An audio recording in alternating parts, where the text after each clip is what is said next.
Chiron dans le signe du Bélier ou en maison 1. Cet audio concerne les natifs nés entre le 31 mars 1918 et le 22 octobre 1918, entre le 28 janvier 1919 et le 25 mai 1926, entre le 1er avril 1968 et le 18 octobre 1968, entre le 31 janvier 1969 et le 28 mai 1976.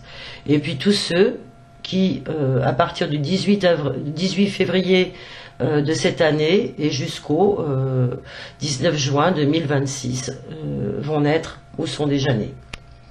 Comprendre pourquoi on souffre et réussir dans le processus de guérison, dans le processus d'individuation, passe entre autres inévitablement par l'intégration de notre défi chironien. Comme nous l'avons vu dans la vidéo de présentation de l'astéroïde, Chiron est l'un des points karmiques majeurs qui, dans nos thèmes, va nous révéler à la fois notre blessure et notre capacité d'auto-guérison. En effet, ce que l'on appelle la blessure narcissique, tout au moins une partie de cette blessure narcissique, va s'inscrire à cet endroit même. Même si elle n'est pas la seule cause de la souffrance, bien évidemment, cette blessure va se rejouer systématiquement jusqu'à ce que nous ayons dessillé les voiles inconscients de notre ignorance, apaisé la souffrance ressentie par le baume guérisseur de l'amour, de la compassion pour soi, de l'acceptation de notre être total. Bonjour, je suis Françoise Lafoy et vous pouvez me retrouver sur mon site Le Ciel Bleu, astrologie.com. Ici, nous allons aborder l'énergie de Chiron dans le signe du Bélier et par voie d'analogie à la première maison. Les deux sont astrologiquement et respectivement gouvernés par la planète Mars. Le signe du Bélier renvoie à la notion de plan avec un grand P et à la notion de l'affirmation de l'idée première de l'existence. En effet, la première maison dans un thème représente notre ascendant, mais il représente aussi notre venue sur Terre.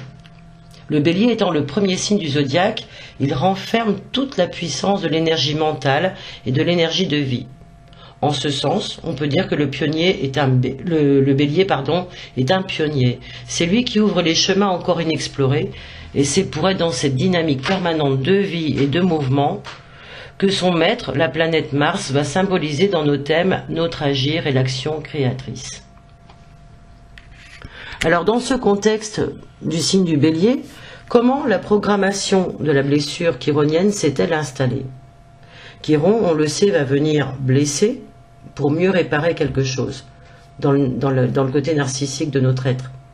Ainsi, dans le signe du Bélier ou en première maison, le natif, dès sa plus jeune enfance, est confronté à un non-désir de sa venue sur Terre, capté de la part de ses parents ou de son milieu, même si ce n'est pas total et complet.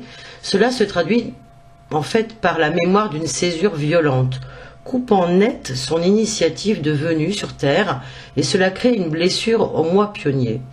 Ça va se traduire par une difficulté, par exemple, à se sentir vivant et à sentir son droit à l'existence, ou tout simplement à faire respecter sa place. Au niveau des mémoires karmiques, ce complexe de blessure initiale peut aussi être engrammé par la lignée. C'est aussi porté par un aïeul qui a souffert d'une différenciation physique, par exemple, d'un handicap ou d'une non-reconnaissance de son identité.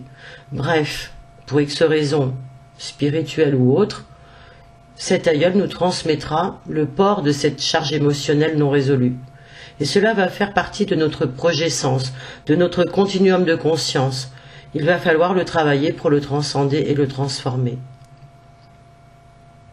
Alors, les natifs, très jeunes, ont donc subi une forme d'agression. Ils ont pu être confrontés à un environnement anxiogène, hostile. Ça a pu être manifesté par des excès subis d'autorité, de discipline, de punition abusive, voire même de maltraitance, ou de discipline trop stricte. Exemple, manger à des heures fixes, des humiliations diverses, des choses où tous les rythmes de l'enfant en tant que tel n'ont pas été respectés. Ce qui a construit chez lui la croyance que s'il ose satisfaire ses besoins, il sera puni, il sera châtié, et qu'il n'est là que pour obéir. Donc, par voie de conséquence, pour les adultes qu'ils sont devenus, le fait de posséder ce qu'ils désirent le plus peut être à l'origine d'un conflit intérieur et donc une source de contrainte. Ce qui fait que beaucoup d'entre eux, et ça on en a tous autour de nous, peuvent se retrouver dans des situations qui au fond reflètent ce qu'ils ne veulent pas. Et ils sont piégés ainsi dans leur sphère blessée.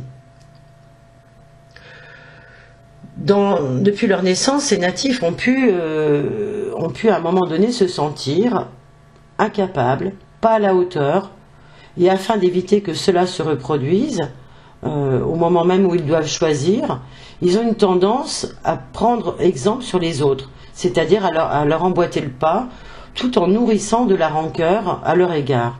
Car en fait, ils sont en train de se museler leur moi pionnier, leur élan d'initiative, leur capacité de décision, ils la refoulent.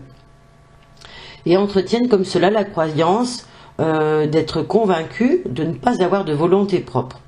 Alors ils peuvent même aller jusqu'à compenser, par exemple dans l'investissement de la défense d'une cause qui n'est pas la leur. Ça peut être au sein d'une même famille, au sein d'un clan, ou au sein d'une société, ou d'une association par exemple, etc.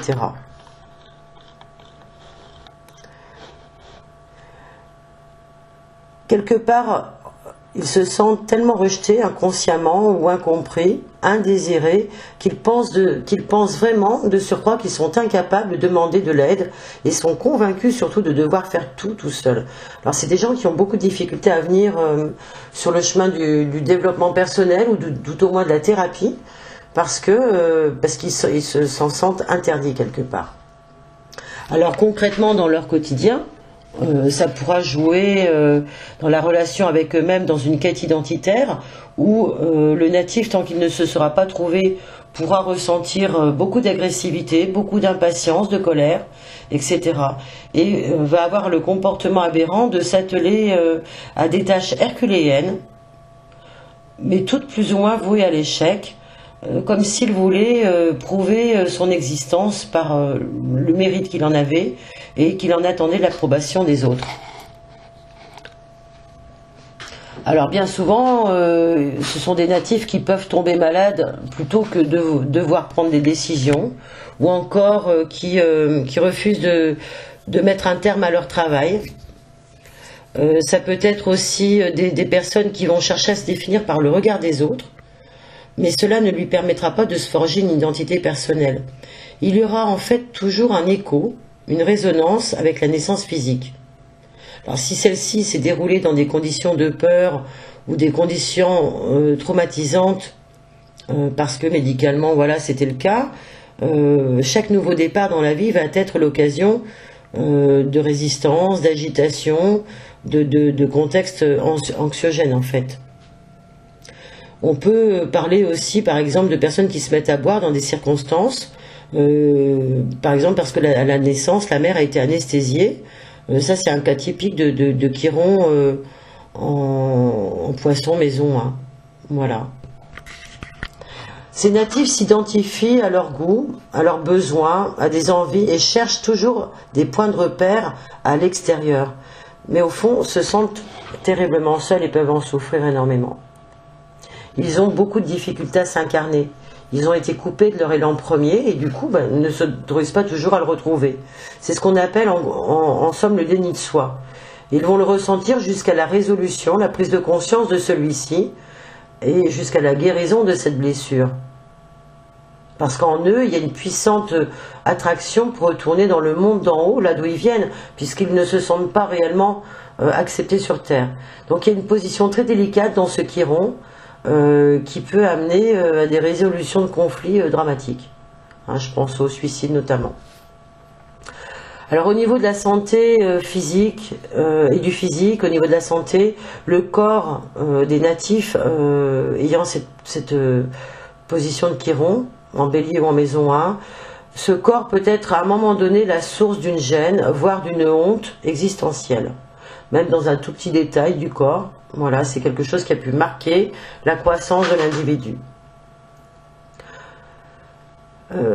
Ça peut aussi être des bébés qui ont rencontré la violence très tôt, ou le handicap. En tous les cas, le rapport au corps donne un parcours initiatique dans ces thèmes. Alors plus tard, ces adultes sont sujets à avoir des foulures, des entorses, des fortes fièvres, des blessures dues à des accidents, des éruptions cutanées, des irritations, des difficultés à se déplacer comme ils le veulent, souvent des migraines, une pression artérielle forte, des ecchymoses, des bleus, des contusions, des meurtrissures. Voilà, ils sont sujets, plus que les autres, à ce type de pathologie. La relation avec les autres, pour ces natifs, ces natifs pourront cultiver en fait une peur dès qu'ils seront dans une ambiance agressive ou violente. Vous allez me dire, c'est le cas de tout le monde, évidemment. Mais là, ça sera encore plus exacerbé. Au fond, ils vont refuser toute forme de compétition, de lutte, et vont avoir tendance à fuir, parce qu'ils n'assumeront pas ce côté-là de leur personnalité. Ils auront une tendance à fuir dès qu'il s'agira de se mettre en avant, dès qu'il s'agira de leur propre droit à se sentir légitimes dans ce qu'ils font. Ils auront toujours besoin de l'approbation des autres, une grande partie de leur vie. Ce processus peut enclencher la souffrance parce que on se cherche dans une démarche extérieure plutôt qu'intérieure, et la légitimité n'est pas installée correctement dès le départ. Donc dans le couple, forcément ça va poser un préjudice, parce que ça sera le conjoint qui va devoir compenser, qui va devoir donner l'approbation qu'on attend, etc., etc. Et si cet équilibre n'est pas maintenu, ça va déclencher une forme d'agressivité du fait d'un ressentiment trop fort. Alors on peut déceler ces natifs aussi et constater que par exemple ils ont un comportement à se croire obligés de parler haut et fort, de taper du poing sur la table, de se manifester bruyamment pour montrer qu'ils sont là justement. Et ils vont, malgré eux, vivre souvent une vie dans un environnement hostile, ou alors supporter une relation affective pleine d'agressivité, refoulée ou exprimée. Et si c'est pas sur un plan relationnel, sentimental, ça va être dans un contexte professionnel, où ils vont avoir une forme d'incapacité à faire valoir leurs droits, ou alors se retrouver dans des équipes ou dans des services où les autres ne tiendront pas compte de leurs désirs, de leur existence ou de leurs capacités. Ils auront du mal en fait à se faire reconnaître. Ils auront des compensations de comportements de type balance, à tomber dans la séduction pour plaire, ou à plaire pour calmer les autres. Donc c'est une forme de compromission qui viendra compenser leur timidité, leur manque d'estime d'eux-mêmes et leur incapacité à se protéger et à dire non. Alors toutes les attitudes observables sont bien sûr en compensation de la douleur, ça va être l'impatience, l'irritabilité, la frustration, la colère, la violence ou parfois le manque d'énergie, l'épuisement, le burn-out, les problèmes sexuels, une difficulté à passer à l'action. Alors comment résoudre ces désordres intérieurs et relever le défi lorsque l'on a un Chiron en bélier ou en maison 1 ? Tout d'abord, il faut prendre conscience de tout ça et de son corps et de tous les interdits d'exister qui ont été mis en place depuis le début. Les attitudes nouvelles à acquérir, ce qui est demandé, c'est de découvrir et d'affirmer notre véritable individualité, notre identité, d'apprendre progressivement à oser être ce que nous sommes, de prendre la responsabilité de nos vies, de ce qui la rend unique, avec tous les facteurs physiques, psychologiques, spirituels qui la distinguent. C'est aussi voir que l'on peut acquérir progressivement la confiance en nos propres initiatives, que celles-ci, lorsqu'elles sont faites en conscience, ne sont pas vouées à l'échec, et que dans un même ordre de pensée, on peut développer un esprit de compétition saine, d'accentuer ce qui nous permet de nous développer en fait, l'autonomie, le sentiment d'efficacité personnelle, tout ce qui nous permettra d'apprendre à respecter les autres dans leurs distinctions, de distinguer les autres de nous-mêmes et donc de connaître l'autonomie respective et l'indépendance respective.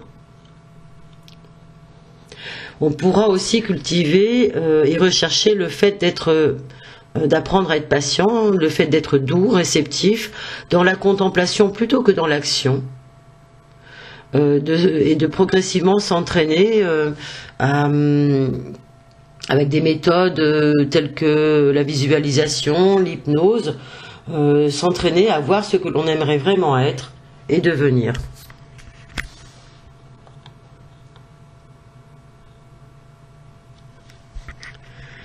Il faut aussi apprendre à se libérer des croyances limitantes, des messages contraignants. Et à ce sujet, Eric Braun a laissé beaucoup de choses intéressantes. Il nous disait d'ailleurs que le message parental environnemental vraisemblablement entendu pouvait ressembler à des reproches du style qu'on a pu faire aux enfants, à ces natifs étant enfants, pardon, du style tu es trop agressif, on ne t'aime pas quand tu fais la tête, quand tu es fâché, ou alors tu es trop turbulent, etc., etc. Donc le natif a pu enregistrer et intérioriser le message suivant: quand je m'exprime, je suis mauvais, je suis inefficace, je peux détruire, je suis destructif, je ne pense qu'à moi, je ne tiens pas compte des autres, donc finalement je dois tout faire pour les autres. Alors que, en fait, il aura meilleur compte de prendre conscience réellement de son énergie vitale et d'aller vers des pensées positives, des phrases positives, d'apprendre à se relaxer, à se détendre et d'accepter toutes les thérapies utiles en ce sens, qui lui permettent de se déployer dans un processus de vie qui tienne compte de ce qu'il est, avec patience, avec douceur, avec compréhension.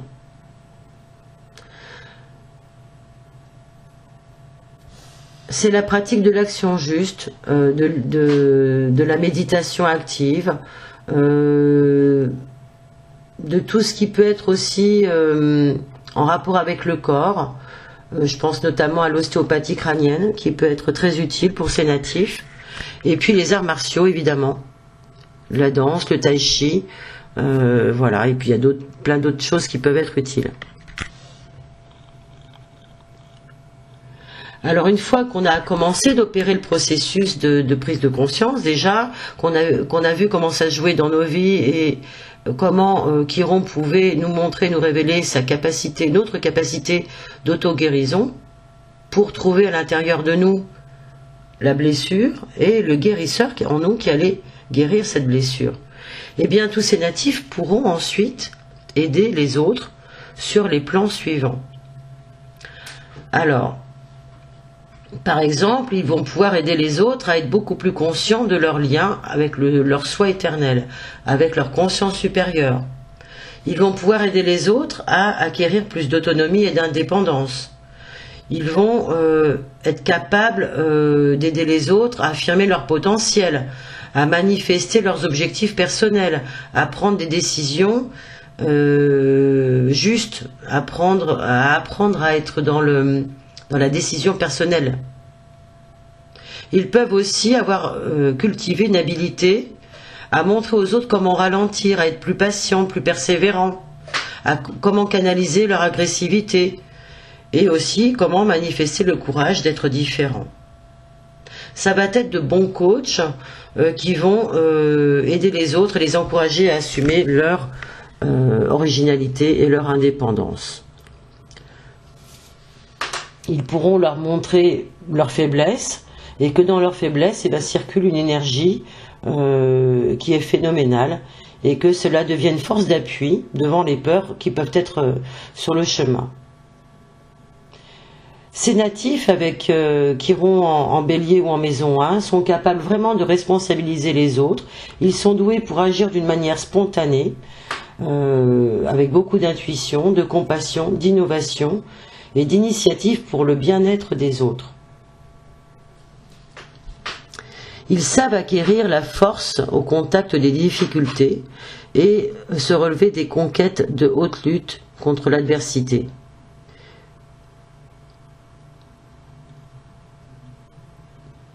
Leurs qualités vont être, par exemple, de savoir détenir un rôle de catalyseur, capable de toucher les autres plus profond d'eux-mêmes, de les attirer comme un aimant, et surtout d'être des gens qui ne laissent pas les autres indifférents.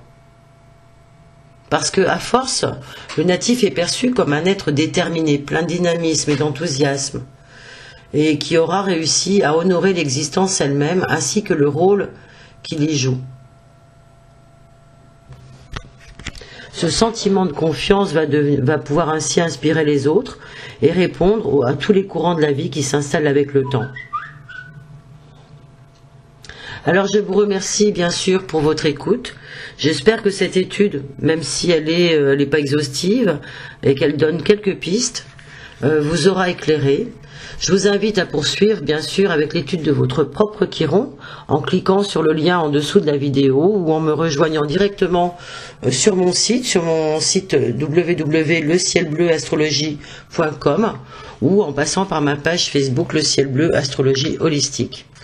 Nous pourrons ensemble clarifier les pistes de votre évolution, voir là où vous en êtes et partir de ce point-là pour mettre du sens sur votre continuum de conscience, vous aider à vous libérer des schémas répétitifs, parce qu'il y a tous ceux qui sont inscrits dans votre thème en rapport avec Chiron ou d'autres, avec d'autres facteurs clés de votre thème, et ainsi pour vous aider à intégrer une meilleure connaissance de vous-même et surtout des enjeux de votre incarnation. Ainsi, vous saurez comment révéler votre puissance personnelle à offrir en ce monde. Si vous avez été satisfait de cette vidéo, je vous invite à la liker, à la partager et à faire un don, même modeste, pour contribuer au ciel bleu en ce monde. À très bientôt, Françoise du Ciel Bleu Astrologie.